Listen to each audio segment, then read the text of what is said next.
Let us continue our discussion of general equilibrium analysis of basic trade model. And in the previous lecture, we had looked at constant cost PPC, and now we'll look at increasing cost PPC in the case of two goods. Suppose we are looking at a country called the US, which produces two goods, clothing and food, and the blue curve is the PPC, and as you can see, in an absolute terms, the slope of this PPC continues to increase, or what we are looking at is the increasing cost PPC. And then we are given a domestic price line represented by this red colored line, and then we are given a community indifference curve for the US. Now this point here represents the point of tangency between production as well as consumption, or in other words, the point of tangency between the PPC, the domestic price line, and the community indifference curve. So this point of tangency must be the equilibrium in the US in autarky. And here consumption and production equilibrium coincide. So you drop this point to the horizontal axis and you find out that in autarky the US produces and consumes 3,000 units of clothing, and you take this point to the vertical axis and you find that US produces and consumes 600 units of food.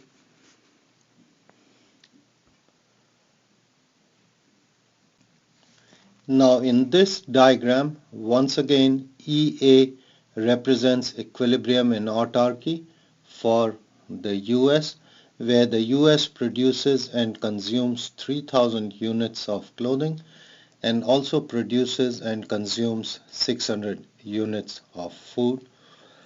So we have this under autarky. Now suppose the US decides to engage in foreign trade, and the world price is represented by this green solid line, and we already know that the slope of a price line represents price of clothing divided by price of food, or simply the relative price of clothing. And steeper the price line, higher will be the relative price of clothing. So compare this green solid line to the red solid line, and what you find is with free trade the relative price of clothing has increased. Another thing you will observe is that this green solid line is tangent to the PPC at this point PE, which stands for production equilibrium. This must be the best point for the US. You drop this point to the horizontal axis and you know how much clothing will be produced by the US under free trade. It will be 3,500 units of clothing. What about food? You take this point PE to the vertical axis and you have determined how many units of food will be produced by the US, and it will be 500 units. Now another thing you'll observe is that this green line, or the world prices, are tangent to the community indifference curve, and this point of tangency is called CE, which represents the best point from consumption perspective, and this is called the consumption equilibrium. So you take this point to the horizontal axis and you have determined how many units of clothing would Americans consume. It will be 3,000 units of clothing. Now look at the following. Under free trade, the US is producing 3,500 units of clothing and consuming only 2,000 units of clothing. That means 1,500 units of clothing must be exported by the US. Now let us move on to the food side, and what you find is at consumption equilibrium under free trade, the consumption of food by Americans will be 1000 units. How much of food is produced in the US? It is 500 units. So the difference of between 1000 units and 500 units, which is 500. So 500 units of food will be imported by the US when we have this green world price line. So in a way, this diagram conforms to what we would expect when relative price of clothing goes up. US exports clothing and imports food. Another thing you'll observe is this community indifference curve is supposed to represent welfare of people living within a country, and what you find is this community indifference curve is further away from the origin relative to what we had under autarky, or in other words, the welfare of people living in the US increases when we have free foreign trade. The second point you will note as far as this diagram goes is the following, and compare this situation to what we had under constant cost PPC. Under constant cost PPC, each country specializes in production of only one good and does not produce the other good with free trade. When you have increasing cost PPC, what you find is US produces both goods even under free trade, or what we have under increasing cost principle is incomplete specialization in production, and that simply means this country will continue to produce both goods even under free trade.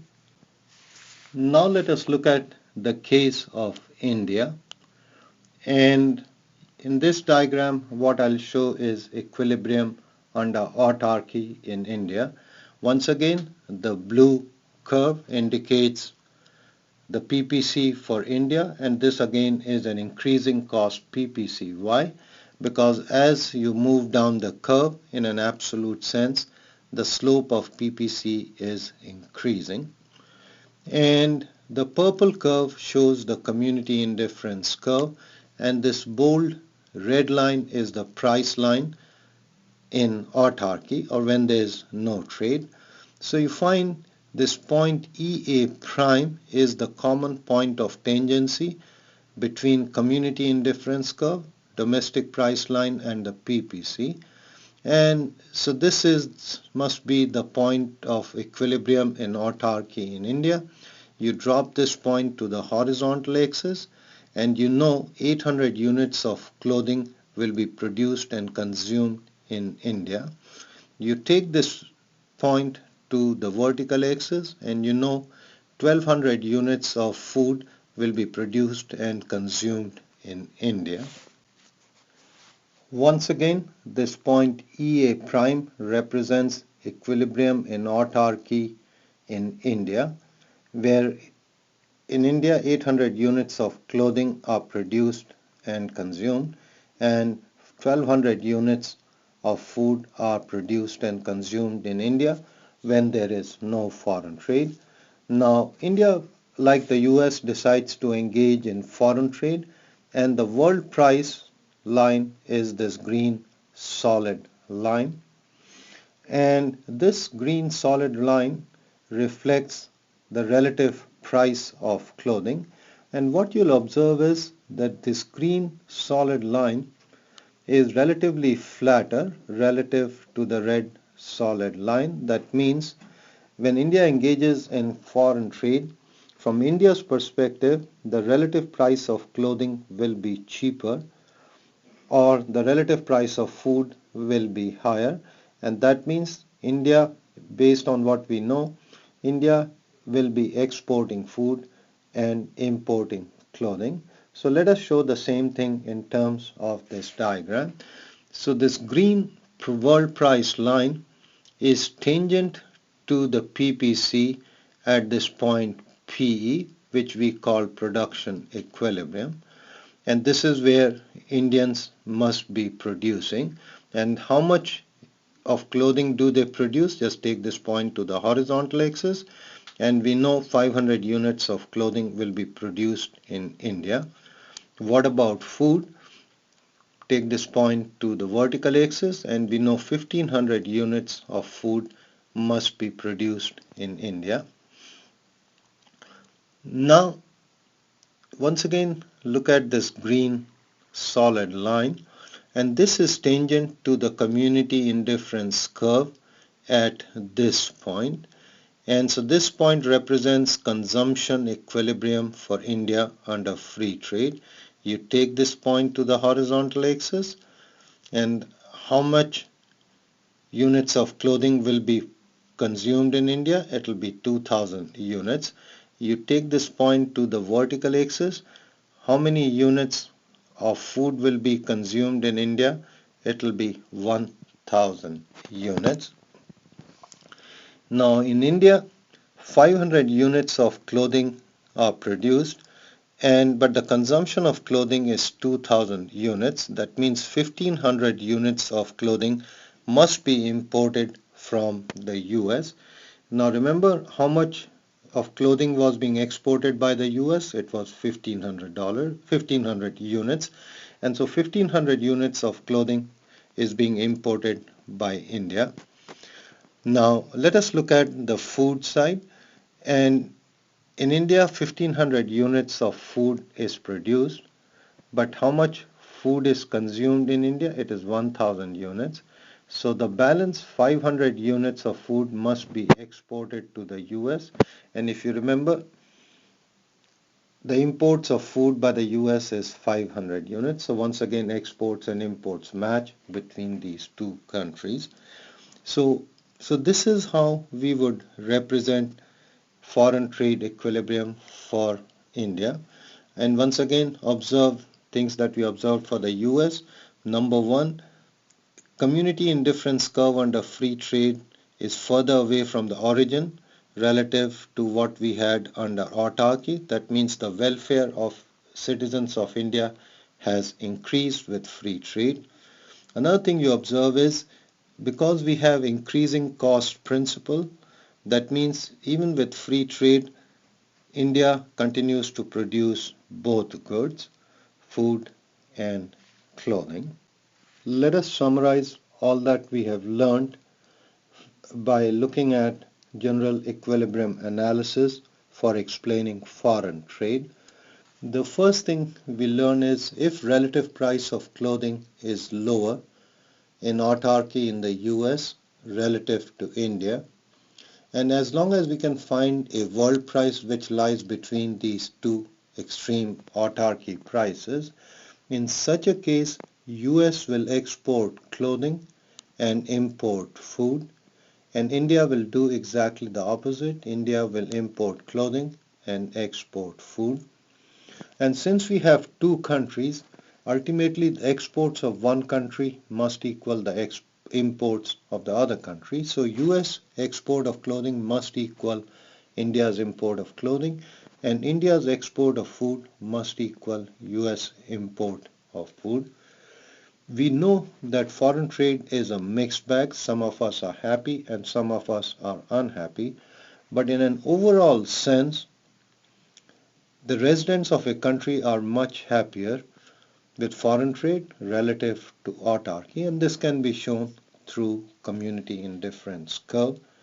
Another thing we know is, when we have constant cost PPC, foreign trade results in complete specialization. That is, each country produces only one good and stops producing the other good. However, with increasing cost PPC, we know foreign trade results in incomplete specialization. That simply means that both countries will continue to produce both goods even under foreign trade. So what we have done is, we have examined explanation of foreign trade in a general equilibrium setting. When we have constant cost PPC, we have also looked at this when we have increasing cost PPC. The only one I'm holding off for some time is the discussion of foreign trade when we have decreasing cost PPC, but that is something we'll consider at a later date. So thank you for your time.